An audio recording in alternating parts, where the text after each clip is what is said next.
club takes pleasure in attracting a stellar list of speakers that address today's most relevant issues. The club's place as a refuge for rich discussion and networking has never wavered after 123 seasons. We are dedicated to encouraging debate on the issues that matter to this city, this province, and this country. The Canadian Club is one of the most important podiums anywhere in the world that a Canadian can speak to, tell Canadians what it is that they think, develop those thoughts. And so I want to thank you for that very, very much. Please join me in thanking our esteemed panelists today. Through our programs and events, including our youth and young leaders programs, our diversity partnerships, our joint events, and our media and social media opportunities, we offer you access to dynamic political, social, and business figures from abroad and right here at home. The platform from which the eloquence of Canada has flowed all of that time, whether it be business, education, politics, sports, arts, and culture. If someone wants to say something to Canadians about this country and about the future of this country, this is the venue you choose.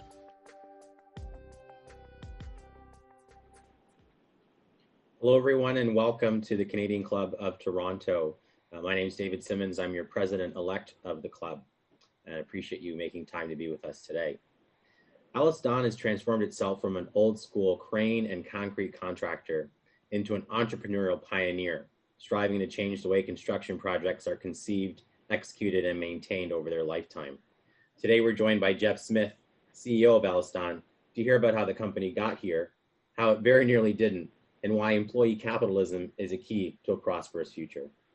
Before we dive into the topic, I wanted to give you a couple of tips on how to participate today. You can click here to stream, which is a button that helps you find a better connection if your internet is slow. Your video quality may decrease, but the audio quality will remain strong. Once you click the questions tab, you can enter your questions in the window and they'll be sent to our moderator. If you need help, click the request help button located at the bottom right center page. I want to thank today's sponsors, the Carpenters District Council of Ontario and KPMG. The Canadian Club is a nonprofit organization. We've been getting together for over 124 years, and it's because of our sponsors that we can continue to do that today. We're grateful that you're here helping us have this discussion. Now let me briefly introduce our speaker. Geoff is president and CEO of EllisDon, an employee-owned company, $5 billion a year construction services and technology operation. Mr. Smith joined the company in 1983 and became president and CEO in 96 after leading various parts of the business. Geoff is credited with reinventing the company as a cradle-to-grave services provider with guaranteed performance outcomes through its capital services, facilities management, and sustainable building divisions. After his remarks, Geoff will be joined in conversation by the Logic's Catherine McIntyre. One of the club's traditions is to toast Canada, and it's especially important that we continue to do that in the times that we're in. So if you can, please join me with a toast to Canada. To Canada. Geoff, Canada's podium of record is now yours. Thank you very much, David. And it's nice to be here, all by myself, of course. This is about the weirdest thing ever. No networking allowed today, anyone. And of course, I'm just the warm-up act for Premier Ford at 1 o'clock. So this is probably the most fun any of us will have today. I'm not going to talk about the history. I'm happy to answer any questions. I mean, afterwards, because we have about 40 minutes, hopefully, let's really have at it. I'm just going to make 4 points, if I may, and start off with a bit about what I'm going to call the soul of EllisDon, because I think it's a bit of a unique place. And I'm going to start by saying I don't think this will be like other leaders' speeches you've seen, and you know, I don't criticize anybody, but the ones I've seen, leaders like to political business, like to convince you, you know, very sensibly that they've got it all together, right? They've got the right strategy, they've got the right structure, they've got the right systems, execution, they've got it all mapped out. I really like that at EllisDon. And I have to say, I've got bankers watching that loan us money, and I've got bonding companies. So don't panic. We have execution. We're good at execution. We have good systems, and we have we got a strategy. I think we got about 12 strategy. I drive my board bonkers. But we don't pretend for a minute here that we've got it all mapped out, even into the next few quarters, because we frankly don't think we have any idea what will happen next. We like the words fast, fluid, and flexible, which I think is a polite way of saying that our priorities are subject to pretty quick reinterpretation. And we continually expose ourselves, I think more than a lot of companies, to the human frailties of the people who work here, which is a nice way of saying we make a lot of mistakes, and we don't care about that. We're doing okay, as David said. We'll be short of $5 billion this year because of COVID, but we're doing okay. I wanted to start that way for a couple of reasons. First of all, I'm hoping that there are some young people watching today, and I'm worried actually, that they may be looking at EllisDon and they see the big signs we put up everywhere, and they're thinking, wow, there's a successful company. I'd like to know their secret. I'm going to watch Geoff Smith, see if I can find the secret. There is no secret. Anyone can do this. I would say to anybody who's young, just keep really using your brain as much as you can. Never work for anyone or any company that tries to reduce you to a system input. And I'll get into that a little bit. And just keep pounding away. If you had to ask me one word that was the reason for EllisDon's success, the word I would pick is resilience. We just kept pounding away for nearly, I think, 70 years now. But the other reason I wanted to start that way is actually more important. In my experience, policies and systems are important. We have our share here, but too many systems, too many policies, too rigid a view of the future is, in my view, the death of innovation and the end of the entrepreneurial adventure, which we're trying to stay on here. If you tell people what to do, that's what they will do. And believe you me, at EllisDon, I don't know about your companies, we have tried the innovation councils. We have tried the electronic suggestion boxes, cash incentives for new ideas. We've read all the Harvard Business articles on co-opetition and laser-focused strategy. And we've thought about the government policies like innovation superclusters. And I'm going to be a little obnoxious here and say, in our experience, that doesn't work. I haven't found any of those things work. I'm sorry, but I haven't. Here's what's worked for us. If you make your company's mission entirely about the people who work here, not the shareholders, not the clients, not, construction excellence, whatever that is. And if you're willing to say that out loud, which I'm trying to do here, obviously, and then if you hire the smartest people you possibly can get, and you give them as much freedom as you can stand until it makes you a bit tight in the stomach, and if you give them all the information that you can possibly stand, knowing that your competitors and everybody will get it, not confidential information, but company information, and then get out of the way. That's what's worked for us, and that's what we talk about all the time here. Let me boast a little bit, but just for a little bit, and just for a reason I'll get to. As David said, we're no longer just a construction company. We have a capital services arm, which is really a project finance division, and they have 4 different profit strategies. We started out financing PPPs, and I think I understand 2 of them, although they send me a lot of memos. We have a smart buildings division, which I'll touch on later because it's really about the future. We have a digital strategy, which may or may not work, but is probably the future, the key to our future anyway. We have manufacturing, we have mass timber, we have an insurance agency, and I'll miss some, but here's my point. None of those, not one of those ideas came out of an innovation committee, an MBA strategy matrix, a corporate retreat, and they obviously didn't come from the CEO. All this really cool stuff happened because somebody at this place put up their hand and said, hey, I've got an idea.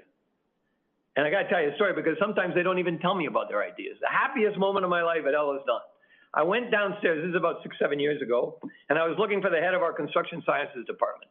George Cheritou is his name at the time, and he wasn't there. And I said, "Where's George?" And everybody in the department said, "He's not here." And I said, I'm a pretty perceptive guy. When's he going to get back? And they said, "In 2 weeks."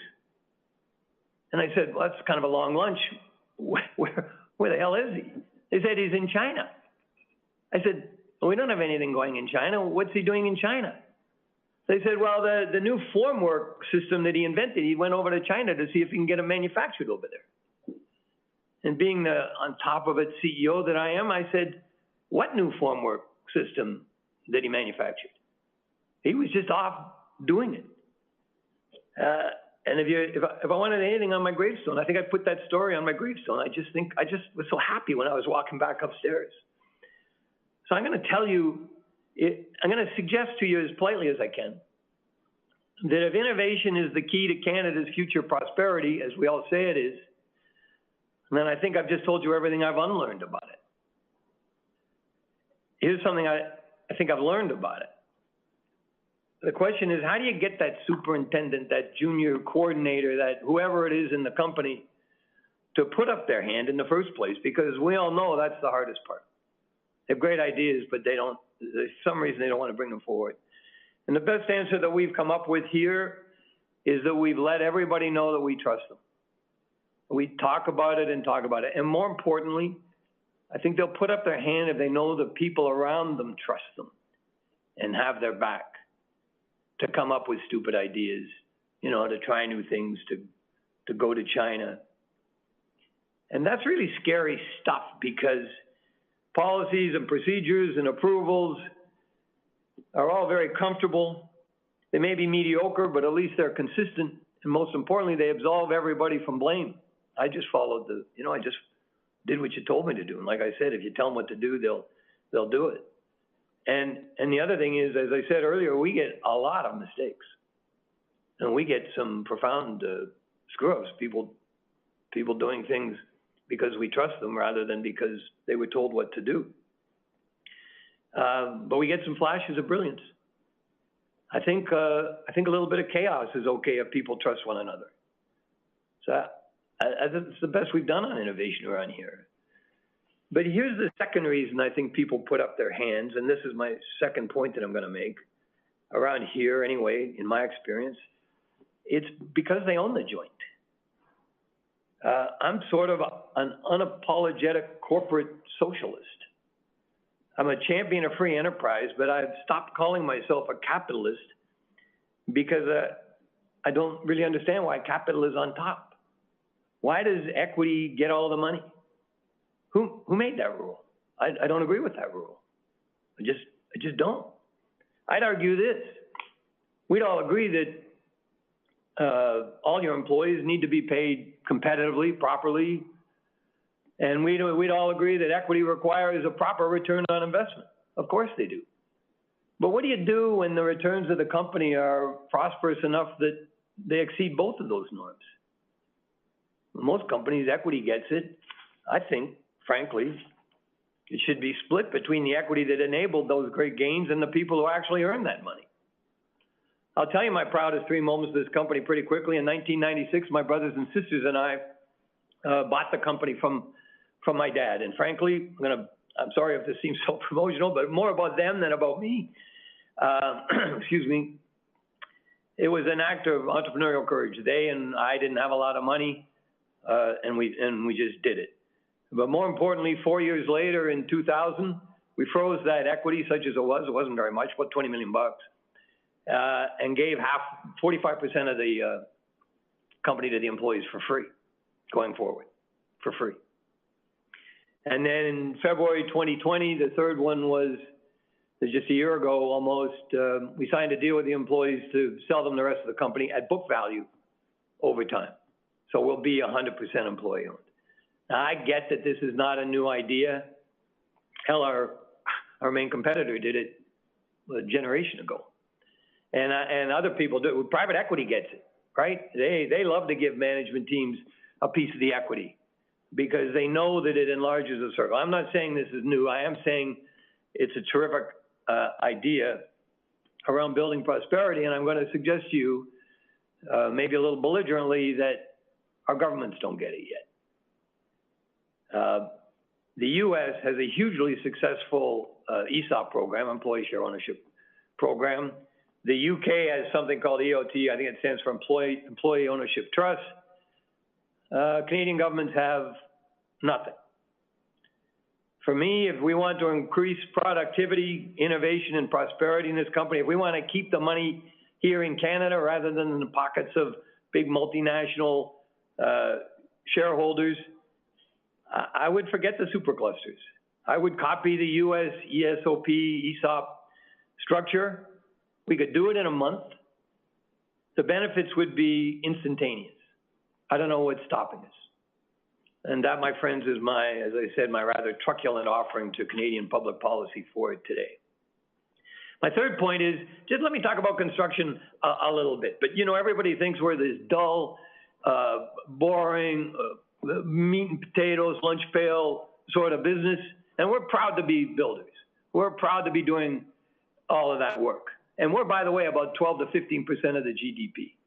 But everybody needs to know there's a lot of cool stuff going on here, and the future in construction is mesmerizing. People ask, I always get asked this question, what will buildings look like in the future? How high will they go? What will they, blah, blah, blah. I said, that's the wrong question.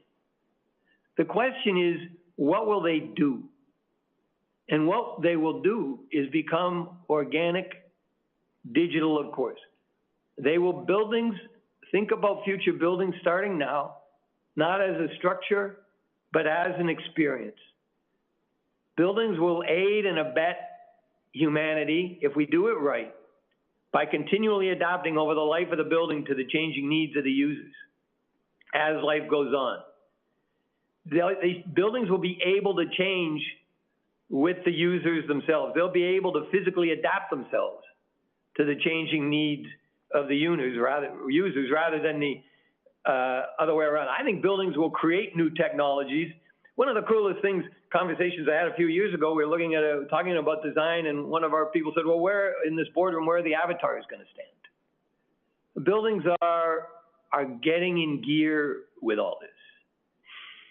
What exists, I'm going to read this one part. What exists physically, the building itself, won't be replicated on a computer. I think it'll be, you got to think of it like the other way around. The reality will be more what's in your computer, and the replica will be the building. Think about that compared to what construction used to be. Then if you want to change anything, you change the reality in the computer, and the replica building changes itself. It's about the experience of the building. That's where we're headed.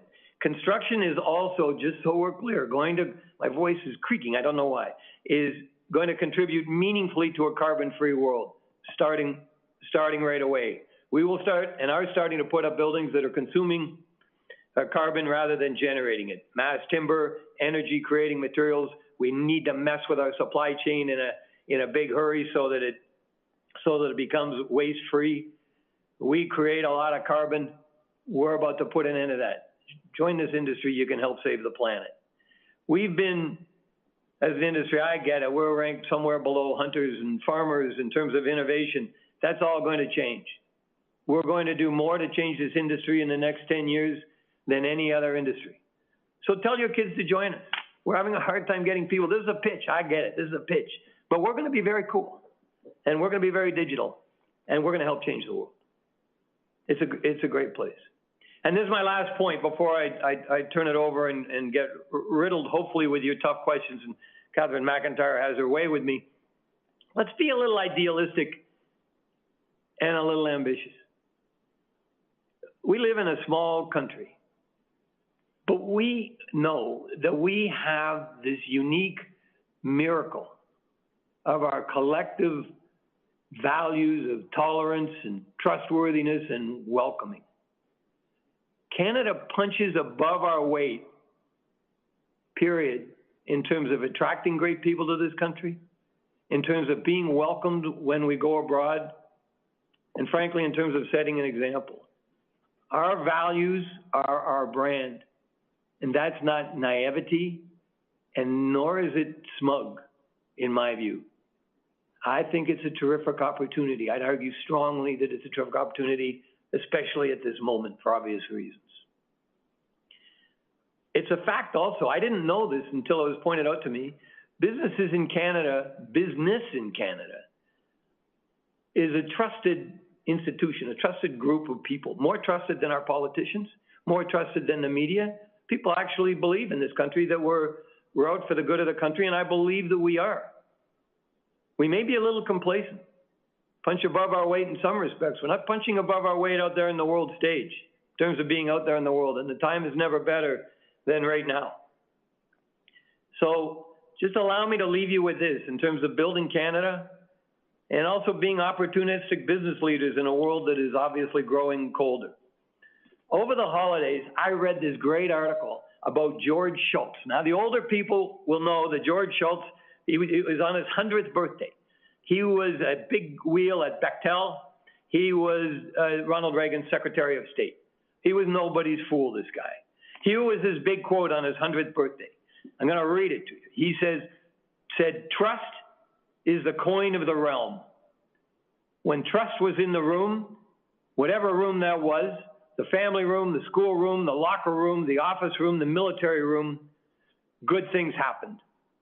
When trust was not in the room, good things did not happen.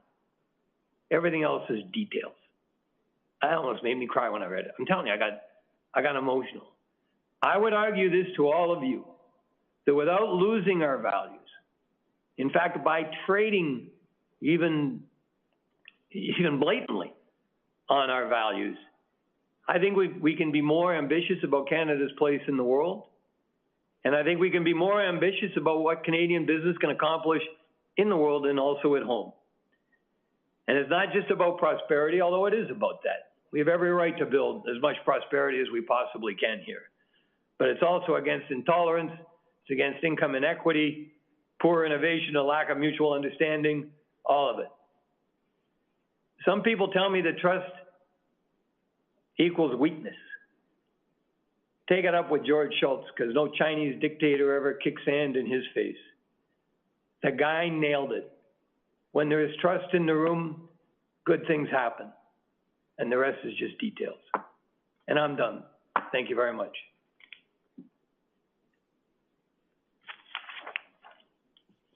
Geoff, thank you for your remarks. And thank you everyone who's joining the call and the Canadian Club for hosting this. It's really a pleasure to be sitting with you virtually at this, inflection point for the world, but for your industry. You've been exposed to this business your entire life, and I'm just really interested to know more about what this moment feels like for you. And there are a number of things in your talk just now that I want to pick up on and dig into a little bit more, but I want to start with this moment now. So we're 10 months into this global pandemic, and I want to know, how is the construction business in Canada feeling the effects of COVID-19? You said you'll be okay, but you'll also be short $5 billion this year. So how have you had to adjust? Well, just in terms of COVID, and of course, we'll see what happens at 1 o'clock today. The construction industry has done, reasonably well. We've been hit. I don't worry so much about the big players. EllisDon will muddle through. I worry about we have a lot of thousands of subcontractors, some of whom don't have that much more money than the average restaurant. They're living on the edge here. So it's a scary time. But so far, the industry, as you know, has been kept open. There hasn't been any relief from this for the industry, so we've been on our own. But we're getting through it. There's been a lot of, innovation. We've just spontaneous innovation on the ground where we didn't know things we could do because we like doing things the way we've always done them. And because of COVID, you can't for all the obvious reasons.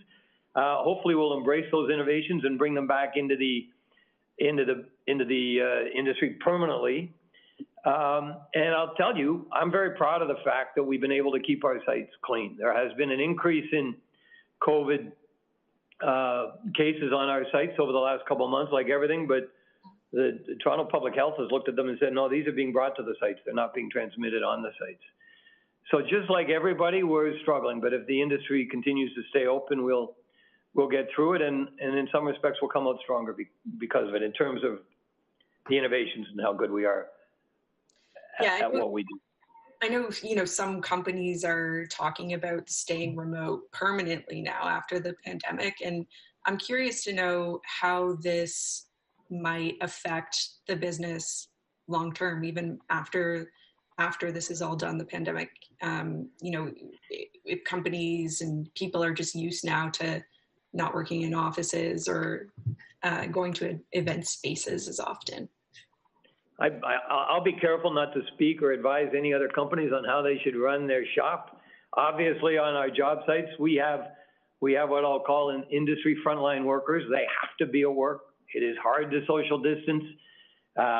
And thousands of tradesmen are going out every day. They're not like nurses, but they're out there. But a lot of what we do can be done at home. And we've always been very flexible with people. We don't really have a holiday policy. We say, take your holiday. We're not going to check on you. If you want to work from home because of your family, we don't care. We were like that before, but I'll say that we want people back in the office.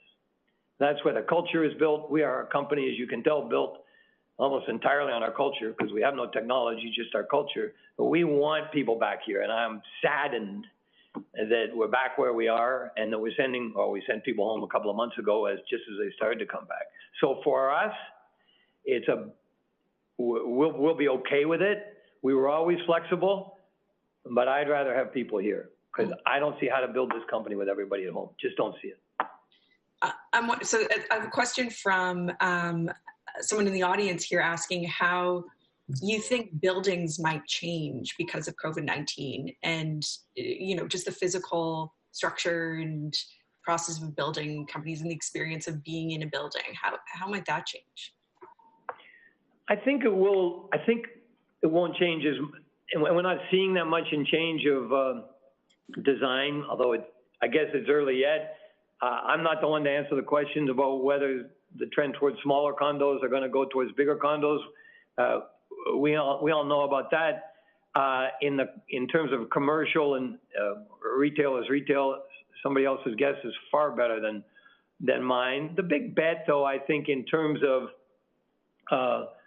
commercial office buildings, is that things will pretty much return to normal. There'll be a vaccine. We'll keep fighting. There may be less space. I've heard different views. One major bank CEO, I heard him say that they'll only get about 60% of the people back, and they'll only be back 70% of the time. So do the math on how much space they require. But I'm of the other view. I think most people at this company are anxious to get back, and I don't see that much change. What I do see, and as we've seen in other industries, is the digitization of the buildings and the accommodation of space for all that will speed up. So this whole business that I talked about generally in terms of the building being an experience and design accommodating an experience rather than a physical space and protecting us from the elements, which is what buildings have traditionally done, that will all be sped up, and I think everybody is wrestling with that now. So I think buildings will become more attentive to the people that use them rather than you go into a building and they say, here's your spot. What exactly that means, I'm not sure yet. Just keeping on this idea of, digital transformation in the industry, you've talked before about how construction has been somewhat resistant to digital change, but that's changing. I want to know a little bit more about how you see that digital transformation happening in practice. Like what does that really look like? Well, let me be a bit high level for a second.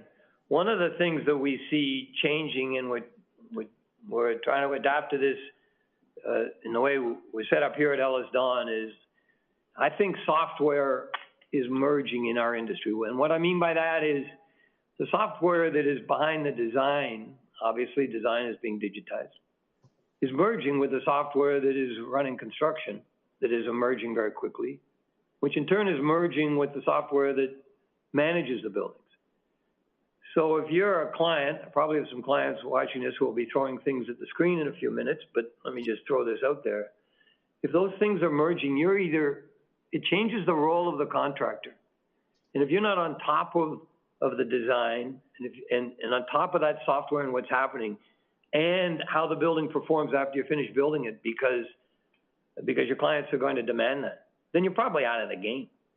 So I think the way buildings get designed and the role of the contractor will change. I think you'll see much more design build. I think you'll see clients coming to us and saying, I want the building to look like this and I want it to perform this way for the next 30 years. Take it away. And software is not only enabling people like companies like EllisDon to deliver that, it's demanding that we do. It's going to disrupt the supply chain. This whole business of going out for 3 prices from all our subcontractors is going to change, because I don't think 5 years from now clients will be demanding that like they are now. They'll just say build it, or they'll want to work with the mechanical, with the electrical directly as part of the team. The way we have procured construction will change, and therefore the industry model will be upended. And what we deliver, not just in terms of an experience, but in terms of a functional design and a building and the guarantees for the life cycle of the building, all that's going to transform our industry, and therefore it's going to transform the players in it like us. Does that answer? Getting close to what you were asking? I'll just follow up on that. Who's controlling that Nobody. Piece of transformation right now? Well, nobody. There's this in construction. We have these Silicon Valley companies, some of whom are probably watching, who say, well, I'm going to go in and listen, construction, let's face it, you're a pretty inefficient industry. You haven't changed much in the last 50 years, for crying out loud. I'm going to introduce digital into your industry, and I'll introduce those productivity gains, and frankly, I'll take a bunch of the money that generated, and good. And we're working with some of these companies, but we're also intending on disrupting ourselves. And let me just get to data really quickly. You may want to follow up on this. Construction is much more a knowledge industry than it is a building industry, like a hands and tools industry. We have 50 subcontractors on every site. We have 10 consultants. We have clients. Building is really complex. That's why few people are good at it. And it is data driven. If you can predict failure, if you can even find the 5 major reasons the projects fail, you can take over the world if you get it right. Silicon Valley gets this. We get it too, and we're willing to take that risk. So that's what's happening on the ground. And that's, to answer your question, who's controlling it? Will the legacy companies disrupt themselves and control the software? EllisDon. Or will the software companies make commodities out of the legacy companies? If I can speak bluntly, I guess we'll find out. I'm interested to know whether, well, first of all, I'm interested to know generally your thoughts on the Sidewalk Labs project that was proposed for the Toronto waterfront, and whether you thought, there was risk of this happening there, where you'd have a large software company, technology company, Alphabet, coming in and commoditizing traditional construction and development firms. I'm not sure. That's a big question, and everybody who's watching this will have a different view. To me, that was, I thought they were embracing the future. I thought that a lot of their ideas were terrific in terms of the future of what a community should look like. Those communities are going to generate data. I think they frankly may even agree with me that, with others, that they did a poor job of communicating and not as good a job at making sure that everybody understood that data would be 99% to the benefit of the people who were generating that data. Steve Diamond, who may or may not be watching this, the chair of Waterfront Toronto, would have his own views on this, but But listen, the future that they laid out is coming. It's a question of what you do with the data, who owns it, and who gets to profit by it. I can't, that's a debate that's being played out every day now. We have, if I can just quickly, in the construction industry, smaller group, the client pays for the building. We build it. We put a lot of thought and construction science into it. The subs do a whole lot. Who owns the data? Who owns the data that's going to be the future of our construction industry? Most people disagree with me, but I say we all do. Put all the data out there.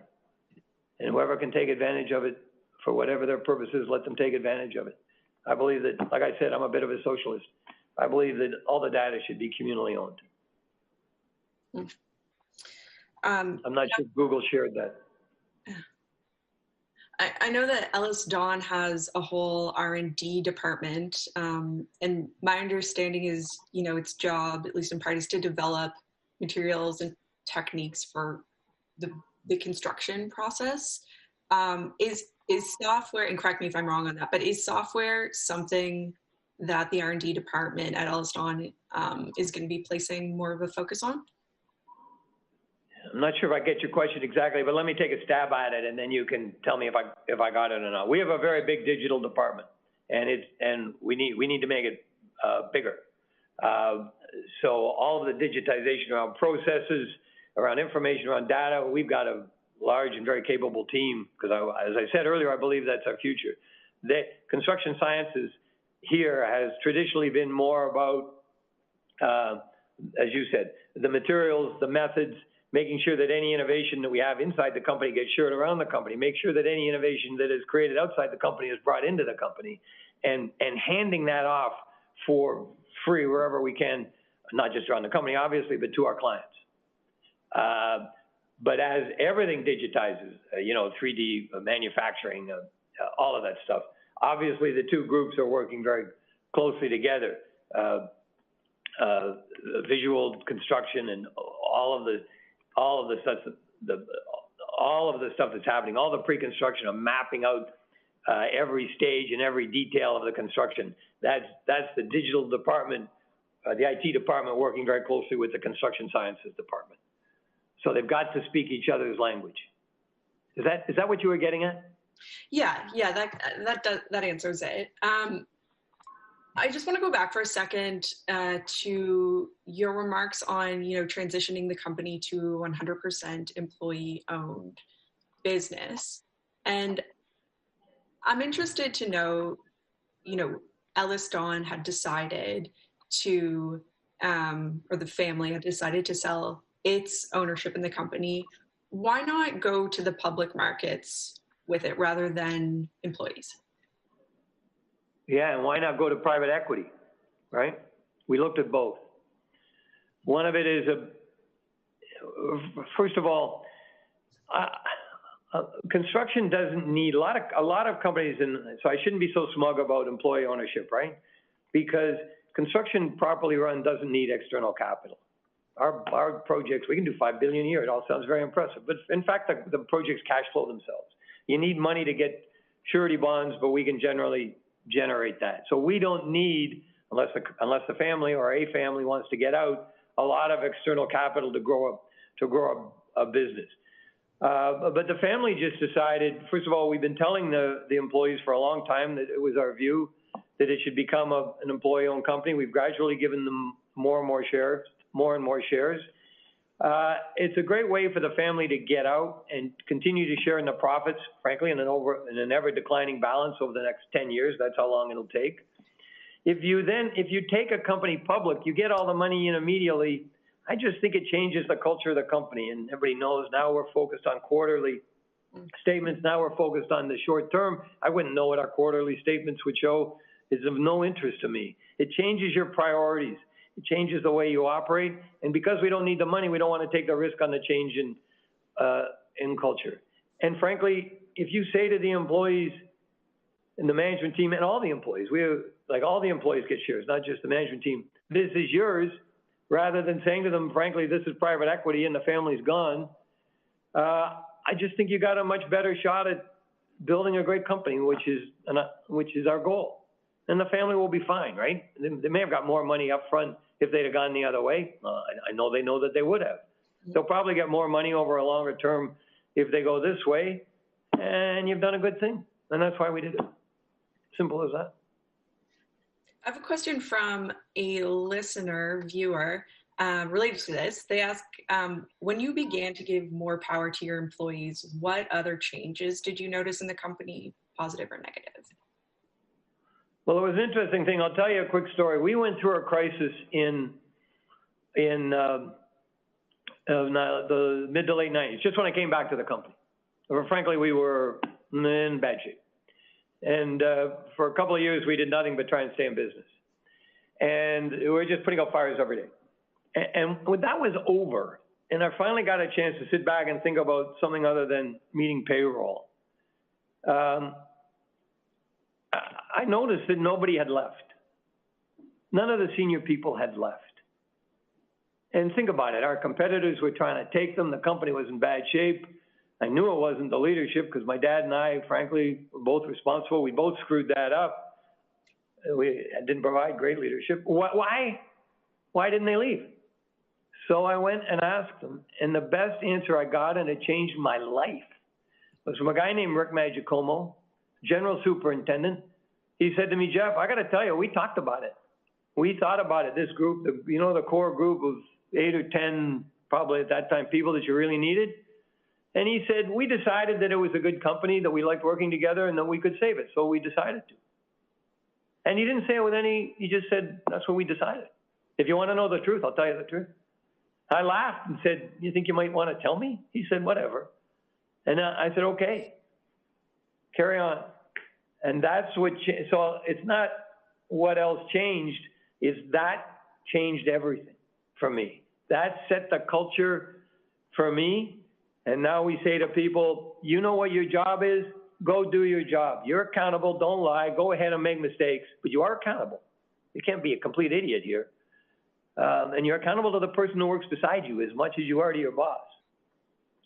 And then I would argue that that's what changed the company from one that was struggling to get by to one that, frankly, is doing reasonably well. That might be the answer to the next question, but I'm going to ask it anyway. What is the best advice you ever got as a business person?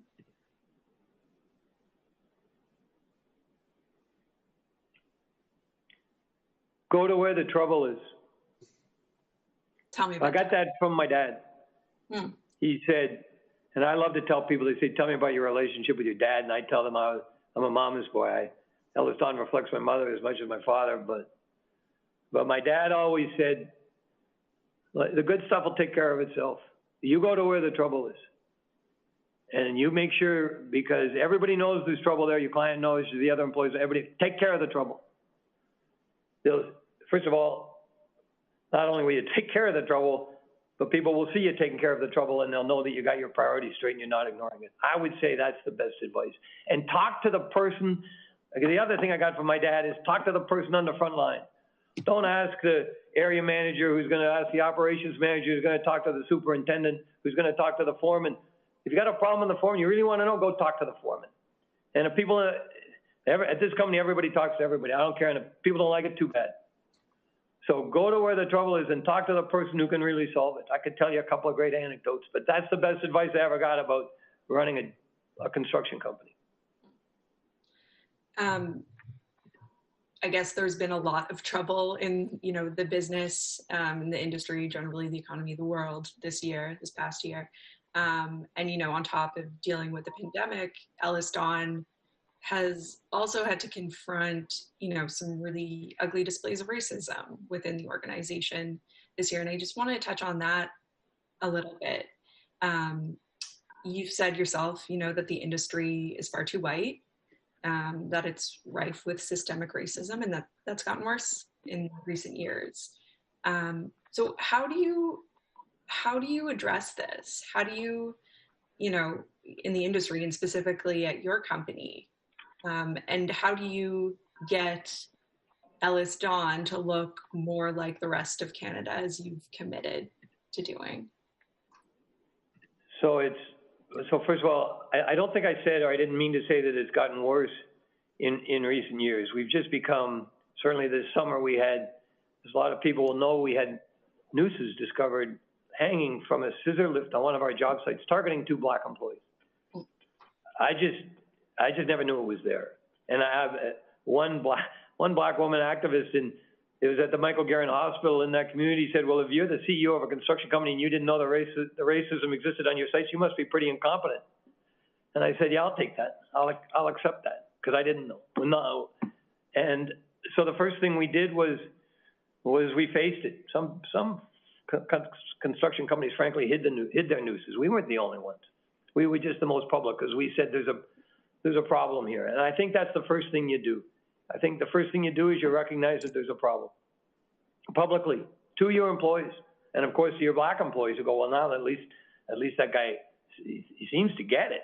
I think that's a whole lot better than having somebody in the corner office who doesn't get it, or having a management team, white management team, that doesn't get it. And the second thing you do is you talk to them, and I've got a lot to learn, but I'm learning about systemic racism. If you'd have asked me last year ago what systemic racism was, I couldn't have answered the question. It's been explained to me now by people who are exposed to it. It's a lack of opportunity. So a bunch of white managers go off and play golf with a bunch of white managers. Who's going to get promoted? And that's the way this industry has been, I think, more than other industries. So what you need to do is talk about your hiring policies, your promotion policies, just face up to the relationships that deny not just black employees, black members but people of color and women. We're not so good with women either. And we need to fix all this. So you talk about it, and then you talk, and that's the conversations we're having now. Systemic racism isn't going to be solved next month. The next question is, to answer your question, how do you get EllisDon in the industry to look more like Canada? Do you have quotas? I don't know. We're debating that, and we're debating it both in terms of gender and race. You certainly have quotas coming in. It's when you get to the C-suite stuff, and what do you do? We're just really working our way through it, but we've committed to do it transparently. And I'll tell you that the committees we put together that are run by our employees and advising people like me are reporting directly to the board. That's happening at our board meeting. So you effectively get everybody in a room together who's determined to solve it, and say, how do we solve it? And you measure your progress, and you keep being transparent, and I don't have all the answers. But we know we have a problem, and we know we're going to fix it, and we know we're going to make this industry look more like Canada. And I'll just say that my competitors are entirely in agreement with this. The union leaders are entirely in agreement with this. We're going to do it together. I'm pretty confident.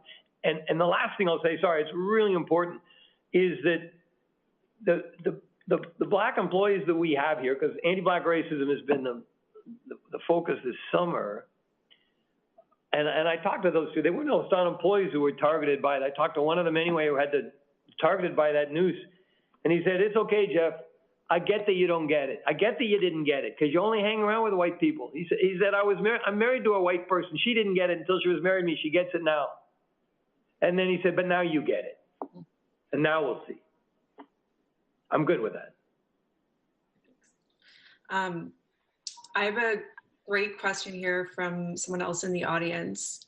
They say, many of us have chosen to build our startups in prop tech and circular economy in Europe and the US because of capital and opportunity. What would you suggest would be the carrot to bring this back to Canada and have startups align with innovative companies like EllisDon? Well, I would say, well, let me boast a bit. We've worked in the US and we've worked in Europe, and the construction companies in Canada are as good as anybody anywhere else. And I think we're more innovative. If you look at the top of this industry, it is world class, period. That sounds boastful, too bad. So I would say to those people, if you want to work with really great builders, this is the place to be. There is no shortage of appropriate and enough capital here and I would say get involved more with the industry, which is easier to do if you're here than if you're sitting down in Silicon Valley hanging out with a bunch of tech startups, talking to each other. Get closer to the front line. The other thing is that in Canada, you've seen a lot of international construction companies coming to Canada in the last 10 years. Why? Because we're rebuilding all of our infrastructure. The US is not doing that. On a per capita basis, there's a lot more going on in Canada in construction and engineering than there is elsewhere. So this is a hotbed of construction activity. If the European and American construction companies realize this is a great market and this is where they need to be, maybe the tech startups should figure that out too. That'd be my pitch to them anyway. You also pitched people on, joining the industry generally. What do you look for when you hire good people? What are the traits that you think good employees or people in your company share? How do you spot them? Brains, integrity, courage, ambition, and not so much skills. You're not going to hire somebody who's never built a building to hire a great big tower, but skills can generally be trained. We want people who come here. We say to people the purpose of this company is to maximize the opportunity of everybody at this company who share, among a group of people who share the same values. So we have this big debate. Which is more important, character and values and brains or skills? I argue it's the former because you can train skills, but it's really hard to train character and train brains. Frankly, we want smart people here. So that's what I would say. I would say we're a professional, knowledge-based company in the construction industry, and we want really smart people here. There's the old line that came out of the book, Good to Great. Don't figure out where the company's going and hire smart people to get you there. Hire smart people and let them tell you where the company's going. That's what we look for. How do you spot that? Where are you going out to find those skills? We get the best references because clearly you're going to hire people who are interested in some experience in construction. We just try not to put that at the top of the list. Our employees and sometimes our clients bring us the best people. We get lots and lots of resumes. We work really hard. We have people who understand social media. So we get lots of people who apply to EllisDon, who want to work for EllisDon. But the best references we get are from people who know other people who want to join us. Our employees bring us the best potential employees, believe it or not. And I used to be against nepotism, which would be surprising given that I have my job arguably because of nepotism. But I didn't want a company full of people's kids. We've actually learned that if you made it at EllisDon, you probably brought up your son or daughter in a way that will enable them to make it at EllisDon. And not only that, you won't let them screw up because you'll kill them. So we actually have a lot of second and third generation people here. But surprisingly, it works very well. I just want to go back to the pandemic for a second. I'm curious to know generally what your thoughts are on the federal government's infrastructure strategy for the pandemic, for the post-pandemic recovery, I should say. Building is typically seen as a really important part to stimulating the economy after events like this. So are you encouraged by what you're hearing and seeing from the government? Listen, I'm not being critical of the government here. I'm not encouraged in the traditional sense. As we all know, coming out of recessions and economic interruptions in the past, governments love to get buildings going, right? They generally take so long to get them through the planning stages that they don't come until the next boom. That's where the big term shovel ready came from. I would actually say in 2007, 2008, the federal government did a great job getting projects going. There's a way they did it. I thought it was terrific, the federal government and the provincial government. At this time, as you know, the federal government hasn't exactly got the Canadian Infrastructure Bank up running in a really dramatic way, and their infrastructure policy has been more set around the environment and communications, broadband, et cetera. I don't really have a big argument with that. Frankly, there's a lot of infrastructure work that's already going on. There's more of a shortage right now in people than there are in big projects. So I'm generally okay, but they were doing it anyway before COVID, and it's not really a response to COVID, but I'm okay with that. So I'm not going to criticize them, even though they haven't done it in the conventional way. Is the rhetoric around or commitments around a green recovery in infrastructure, is that something that is new, that you're seeing that's new? I know this is something that EllisDon has been talking about for years now, but is this kind of push from the government something that you're feeling for the first time? Well, listen, in terms of sort of rhetoric, and let's be kinder and call it government priorities, by all means, in terms of pushing infrastructure stimulus recovery by focusing on green, this is the first time that's ever happened.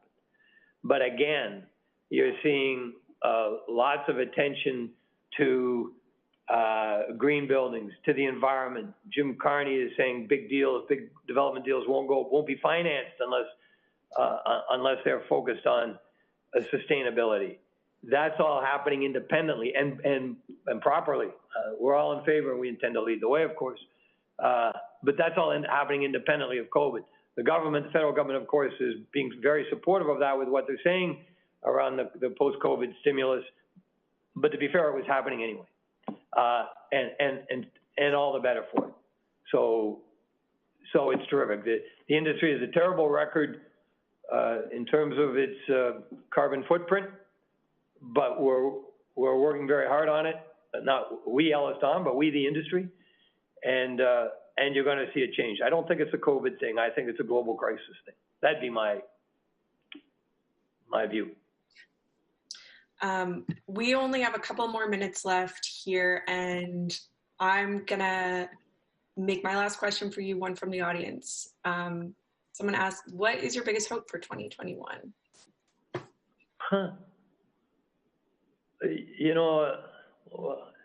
We got to get the vaccine out. We want to get back to normal. My biggest hope is that the Canadian economy, in the areas that have been really damaged, maybe this is a false hope, can show, I talked earlier about the buzzwords maybe, but fast food and flexible can show a real resilience. These retailers, these restaurateurs, these service industry, small business people, my biggest hope is that they can find a way to bounce back, that they're not permanently washed out. That would be the key to not just prosperity, but to mental health, to just the kind of society we're all trying to build. That would be my biggest hope. Geoff, well, thanks again for a really interesting conversation. I appreciate your candor here. And David, thank you for hosting. Catherine, thank you for doing a phenomenal job moderating. I have a script in front of me, Geoff, and I'm going to break a golden rule, and I'm not going to read it. I'm just going to reflect on your comments. I don't say this because you graced us with your presence. I say it because it's true. Yeah, your reputation precedes you. A lot of people know Geoff Smith and the work that you do, and are very impressed and grateful for the work that you do. And I can tell you from hearing your thoughts, you speak with a level of courage and compassion that I think we need more of in Canadian business. And it's encouraging to me to hear that. It's encouraging to me to be a new acquaintance of yours and hopefully a friend in the future, because you're saying the right things, your company's doing the right things. And, I'm personally moved by your reflection and ability to talk about anti-Black racism. I'm going to call it out and name it because it's important, and your approach is the right one. And I hope that CEOs follow that approach as we tackle issues that need to be tackled across our community. So thank you for being here. Thank you for sharing your story and the EllisDon story, and all the best in the future. Thank you very much. I'm going to now go back to the script so that I don't lose my job as chair of the Canadian Club next year. I invite you all to join us on Thursday, January 21st. We're going to have a panel of experts to talk about financial wellness. as we move into 2021. I also want to thank our sponsors, the Carpenters Union and KPMG, for being here today. Again, our events would not be possible without sponsors like you and your generosity. And of course, to our AV supplier, Van Valkenburg Communications and livemeetings.ca for making it all possible. Thank you for joining us. Stay healthy, stay safe, wash your hands, wear a mask, and stay home. Okay, thanks everybody. Bye-bye. Thanks everyone.